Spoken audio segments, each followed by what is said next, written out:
pagi, sehat, semangat, sukses. Apa kabar semuanya? Kembali lagi bersama Ibu dalam pembelajaran IPA. Hari ini kita akan belajar dengan materi otot. Ya. Nah, untuk hari ini kita akan mencapai tujuan pembelajaran yaitu 1. Dengan mempelajari materi otot ini, kamu diharapkan dapat menjelaskan jenis-jenis otot. Yang kedua, kamu juga diharapkan dapat menjelaskan fungsi otot bagi manusia. Dan yang ketiga, kamu semua diharapkan dapat menyebutkan jenis-jenis gerak yang melibatkan otot di bawah kesadaran. pada pembahasan yang pertama kemarin, Ibu sudah menyampaikan bahwa pada sistem gerak manusia itu ada yang namanya alat gerak pasif dan alat gerak aktif. Nah, kalau alat gerak pasif, kemarin Ibu sudah sampaikan yaitu adalah tulang. Nah, pada bahasan kali ini kita akan membahas tentang sistem gerak aktif yaitu otot. Nah, kenapa otot dikatakan sebagai sistem gerak aktif? Kembali lagi, Ibu menyampaikan bahwa dia sebagai sistem gerak aktif karena ototlah yang dapat menggerakkan tulang. Nah, sel-sel otot itu dapat melakukan kontraksi dan dapat juga melakukan relaksasi. Jadi kalau kontraksi itu adalah keadaan di mana otot kamu itu memendek, mengkerut dan mengeras, ya. Nah, kalau sebaliknya, relaksasi, otot kamu berelaksasi itu adalah keadaan ketika otot kamu memanjang dan bentuknya kembali seperti semula. Contoh paling mudah untuk melihat bagaimana sih otot kamu berkontraksi dan berelaksasi yaitu kamu bisa melihat tangan kamu ya. Nah, ini adalah keadaan ketika ototmu sedang berelaksasi. Namun ketika tanganmu digerakkan seperti ini, nah ototmu menjadi pendek, menggembung dan juga mengkerut. Ya. Itu sama seperti gambar yang ditunjukkan setelah ini. Perhatikan gambar berikut. Gambar ini juga dapat kamu lihat pada buku paket di halaman 39. Nah, pada lengan atas kamu ada dua otot yang bekerja. Yang pertama adalah otot bicep dan yang kedua adalah otot tricep. Saat tanganmu mengangkat beban seperti pada gambar yang Ibu tunjukkan ini, nah otot yang berkontraksi itu adalah otot bicep dan otot yang berelaksasi adalah otot tricep. Nah, ketika otot ini berkontraksi, ini artinya otot mengalami keadaan yaitu memendek, mengkerut, dan menggembung.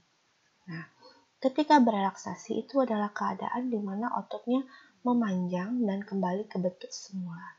Kalian bisa lihat perbandingannya seperti pada gambar yang di sebelah kanan ini.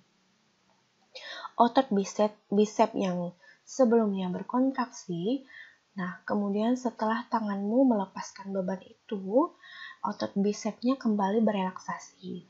Dari yang pendek, menggembung, kemudian menjadi memanjang dan kembali ke bentuk semula. Sebaliknya, otot tricep yang awalnya adalah melakukan relaksasi, kemudian saat kamu sudah meletakkan beban, maka otot tricep lah yang melakukan kontraksi. Kalian bisa lihat dari yang awalnya relaksasi ukurannya memanjang, kemudian berkontraksi ukurannya menjadi lebih pendek dan lebih menggembung. Nah, berdasarkan jenis kerjanya, jadi otot itu ada dua. Yang pertama itu otot yang kerjanya di bawah kesadaran, artinya kita sadar, ya. Yang kedua, otot yang bekerja di luar kesadaran. Nah, contohnya apa? Contoh otot yang bekerja di bawah kesadaran. Nah, itu artinya kita dapat mengendalikan apakah kita harus menggerakkannya atau tidak. Contoh misalnya, kita ingin menggerakkan tangan kita, pasti otak kita yang memerintahkan terlebih dahulu. Kita ingin mengambil gelas kan, oke, otak kita memerintahkan otot agar menggerakkan tulang bisa mengambil gelas. Nah, ini artinya gerakan otot yang di dalam kesadaran kita, artinya dapat kita kendalikan. Lalu yang kedua adalah ketika otot itu bekerja di luar kesadaran itu sendiri. Nah, bagaimana? Artinya itu kita tidak dapat mengendalikan otot itu apakah harus bergerak atau tidak. Contohnya apa? Contohnya pada otot jantung, otot usus. jantung dan usus itu selalu bergerak, ya kan? Nah, apakah kita bisa mengaturnya? Oh, jantung kamu tidak usah bergerak sekarang. Oh, mati dong kamu ya. Oh, jantung kamu harus bergerak lebih cepat. Oh, jantung kamu harus bergerak lebih lambat. Nah, otak kita tidak dapat mengendalikan otot-otot tersebut untuk apakah harus bekerja atau tidak. Nah, itu namanya otot di luar kesadaran. Kalau berdasarkan struktur dan jenisnya, otot itu dibedakan menjadi 3. Yang pertama adalah otot polos, otot lurik, dan otot jantung. Baik, kita lihat perbandingan perbedaan 3 jenis otot. Nah, di sini tersedia juga 3 gambar otot. Yang pertama ada otot polos, yang kedua otot lurik, dan yang ketiga otot jantung. Nah, kalau yang nomor 2, otot lurik, ini juga disebut sebagai otot rangka. Nah, kenapa disebut dengan otot lurik? Karena bentuknya itu lurik, ya. Kita bahas satu-satu. Yang pertama, bentuk. Kalau otot polos, bentuknya itu seperti gelendong. Sedangkan kalau otot lurik dan otot jantung itu berserabut. Nah, seperti ini, ya bergelendong ya. Kalau yang ini berserabut. Nah, kemudian warna atau tampilannya. Kalau otot polos, tampilannya ya polos. Kalau otot lurik dan otot jantung itu bentuknya adalah lurik. Lurik-lurik ya, lurus-lurus. Kayak ada garis-garis lurus seperti itu. Nah, ini 2 gambar, maksudnya yang gambar yang pertama ini penampakan jika diperbesar. Nah, ini jika dilihat menggunakan mikroskop ya. Lalu, ada berapa jumlah inti sel dari setiap sel otot tersebut? Nah, kalian waktu kelas 7 kemarin sudah belajar tentang sel jaringan sehingga membentuklah sebuah organ. Nah, organ otot ini juga terdiri dan tersusun oleh sel otot. Nah, setiap sel otot itu mempunyai inti sel. Pada otot polos, terdapat 1 inti sel untuk setiap sel. Jadi kalau kalian lihat, nah ini gambar sel otot polos, sel otot polos, sel otot polos. Ketika mereka bergabung, membentuk yang namanya jaringan otot. Nah, setiap sel ini punya 1 inti sel. Lain halnya dengan otot lurik, itu punya banyak sekali inti sel dalam 1 sel otot lurik. Dan untuk otot jantung, pada 1 sel otot jantung itu terdapat 1 atau 2 inti sel. Nah, lalu letak inti selnya di mana? Kalau otot polos, letak inti selnya di tengah. Kalian bisa lihat sini, nukleusnya ada di tengah. Sedangkan kalau otot lurik itu ada di pinggir ya. Nah, kalau otot jantung ada di tengah. Kemudian, nah otot ini letaknya di mana sih? Ya. Kalau otot polos itu letaknya di organ dalam. Nah, apa organ dalam manusia? Ya, seperti usus. Kemudian apalagi organ dalam manusia yang bergerak dan akan digerak otot polos? Ya, usus halus, kemudian rahim, kemudian kantong empedu dan pembuluh darah. Nah, itu yang menggerakkannya adalah dibantu oleh otot polos. Kemudian, untuk otot lurik itu terletak di rangka tubuh manusia. Nah, otot lurik inilah yang melapisi rangka tubuh manusia. Lalu kalau otot jantung, ya sesuai namanya, otot jantung ya letaknya ada di jantung. Jadi otot jantung inilah yang menggerakkan jantung. Oke, tipe kontrol sifatnya. Nah, kalau otot polos, dia bekerja tak sadar. Nah, ini yang Ibu sebutkan bahwa otot ini bekerja tanpa kita bisa mengendalikannya. Kan? Seperti usus halus kamu. Kamu bisakah mengatur usus halus kamu kapan harus bergerak, kapan tidak? Nah, itu tidak. Itu dinamakan otot tidak sadar, otot di bawah kendali, ya. Atau bahasa lainnya adalah involuntar. Jadi kalau otot yang bekerja secara tidak sadar namanya otot yang bekerja secara involuntar. Nah, sama juga dengan otot jantung, ya kamu tidak bisa mengendalikan jantungmu kapan harus bergerak, kapan harus berdetak, kapan tidak. Nah, itu juga disebut sebagai bekerja secara involuntar. Lain halnya dengan otot rangka atau otot lurik. Dia bekerja secara sadar, bekerja di bawah kendali kamu. Contoh tadi adalah ketika kamu ingin otakmu memerintahkan kamu untuk mengambil gelas karena kamu haus. Nah, ototmu membantu menggerakkan tulang pada tangan kamu, sehingga kamu bisa mengambil. Nah, itu bisa kamu kendalikan, artinya dia bekerja secara sadar, atau disebut dengan otot yang bekerja secara volunteer ya, secara sadar atau secara volunteer. Oke, lalu bagaimana reaksi terhadap rangsang? Kalau otot polos ini lambat ya, bekerjanya lambat. Kalau otot jantung itu bekerjanya cepat. Ya, dalam 1 menit dia dapat berkontraksi sebanyak 70 kali. Nah, sama juga dengan otot lurik, itu juga bekerja dengan cepat. Ketahanan bekerjanya bagaimana? Tinggi ya pasti, kalau otot polos tinggi. Kalau dia mudah capek, bagaimana usus halus kamu bisa bergerak ya. Kalau usus kamu tiba-tiba pergerakannya lambat atau pergerakannya terganggu, maka itu akan mengganggu sistem pencernaan kamu. Nah, makanya otot polos itu mempunyai ketahanan bekerja yang tinggi. Nah, kalau jantung ini sedang, ya, jantung ini sedang. Kalau otot lurik rendah. Nah, kamu bisa buktikan seandainya kamu yang hobi bermain sepak bola misalnya. Kamu paksa kaki kamu untuk berlari terus berkontraksi terus. Nah, dia tidak mampu.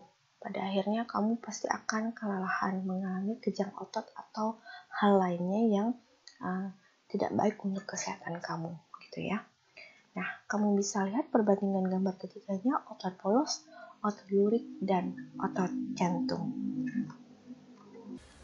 Berdasarkan cara kerjanya, otot juga dibedakan menjadi 2. Yang pertama adalah otot sinergis dan yang kedua adalah otot antagonis.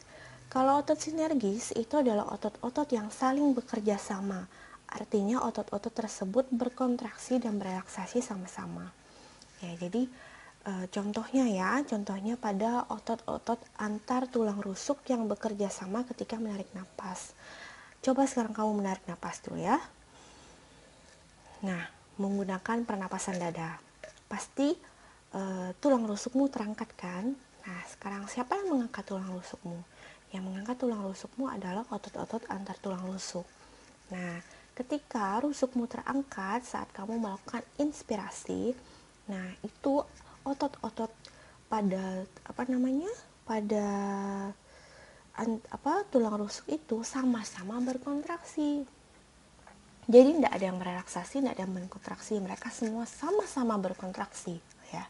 Tapi ketika kamu melakukan ekspirasi ya, tulang rusukmu kembali kepada bentuk semula.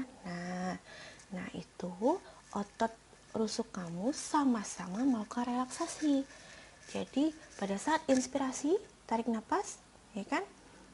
Mereka berkontraksi ototnya, sama-sama berkontraksi, semua otot rusuk itu berkontraksi. Tapi saat ekspirasi, semua otot pada tulang rusuk itu melakukan relaksasi sama-sama. Nah, itulah yang disebut sebagai otot sinergis. Lalu yang kedua, otot antagonis. Nah, ini kebalikannya dari otot sinergis. Kalau otot antagonis ini adalah 2 otot yang bekerja berlawanan. Artinya, apabila otot yang satu berkontraksi, otot yang lain melakukan relaksasi. Nah, otot antagonis terdapat pada otot bicep dan otot tricep yang sebelumnya sudah Ibu sampaikan juga. Nah, kalau otot bicep itu adalah otot yang memiliki 2 ujung tendon, ya. Lalu, otot tricep adalah otot yang mempunyai 3 ujung tendon dan terletak di lengan atas bagian belakang. Nah, otot bicep dan otot tricep itu dapat menimbulkan 2 gerakan. Yang pertama itu adalah gerak fleksi. Yang kedua adalah gerak ekstensi. Nah, kalau gerak fleksi ini adalah gerak saat kamu mengangkat lengan bawah ya. Seperti gambar ini. Nah, itu terjadi karena otot bicepnya kontraksi sedangkan otot tricepnya relaksasi. Nah, kalau yang kedua adalah gerak ekstensi, itu ketika kamu menurunkan lengan bawah. Oke, terjadi karena otot bicepnya berelaksasi dan otot tricepnya berkontraksi, ya.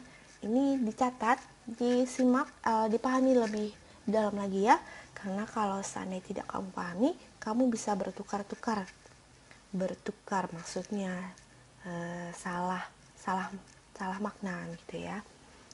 Selanjutnya kita akan membahas tentang gangguan dan kelainan pada otot. Yang pertama adalah atrofi. Jadi, kalau atrofi itu adalah gangguan yang ditandai dengan mengecilnya ukuran otot karena otot tidak digunakan dalam jangka waktu yang lama. Di sini ada tampilan ketika otot itu dalam keadaan normal. Tapi ketika dia mengalami atrofi, dia mengalami pengecilan ukuran otot. Nah, biasanya ini paling sering terjadi pada orang yang sudah lanjut usia ya, dimana mereka itu sudah tidak melakukan aktivitas yang banyak, apalagi yang sudah terlalu sering duduk-duduk saja, biasanya lebih sering mengalami atrofi. Nah, di samping ini, Ibu akan tampilkan gambar seseorang yang terkena atrofi. Nah, seperti ini ya. Boleh kalian lihat, biasanya kakek-kakek, nenek-nenek yang sudah usianya sudah tua sekali, biasa kakinya seperti ini. Nah, inilah penampakan atrofi. Lalu yang selanjutnya adalah tetanus. Kalau tetanus ini adalah gangguan yang disebabkan oleh infeksi bakteri Clostridium tetani yang mengakibatkan otot kejang. Nah, kenapa gambarnya seperti ini? Jadi kebanyakan kasus tetanus itu terjadi karena luka yang disebabkan oleh paku. Tetapi tetanus tidak hanya bersumber dari luka yang disebabkan oleh paku saja. Banyak hal, seperti misalnya kecelakaan, bisa juga terbakar atau digigit hewan, misalnya digigit anjing atau digigit tikus ya. Nah, tetanus ini penyakit yang tidak bisa disepelekan. Kenapa? Karena jika kita terkena tetanus, kita bisa kejang-kejang otot ya. Oke, selanjutnya setelah tetanus, ada yang namanya kram. Nah, ini ada 3 gambar. Ini jangan salah ya, ini gambar betis. Jadi ini lutut, ini tempurung lutut. Nah, ini penampakan ketika otot betis kamu itu sedang mengalami yang namanya kram. Kalau kram itu adalah gangguan otot kejang yang terjadi karena aktivitas otot yang terus-menerus, kekurangan cairan elektrolit, dan tidak melakukan pemanasan sebelum berolahraga. Nah, kalau biasa orang bilang naik otot, nah itu juga termasuk dari kram ya. Kayak ya, ototnya kejang-kejang. Jadi bentuknya enggak karuan kayak gini. Itu namanya kram. Selanjutnya adalah hernia abdominal. Kalau hernia abdominal ini adalah gangguan otot yang ditandai dengan sobeknya dinding otot perut ya, sehingga usus melorot ke bawah. Nah, di sini ini ada usus, ini ada jaringan kulit. Nah, yang sobek itu adalah dinding otot perut ya, dinding otot perut nih sobek, sehingga usus keluar dari melorot ke bawah ya, tapi belum sampai keluar dari jaringan kulit.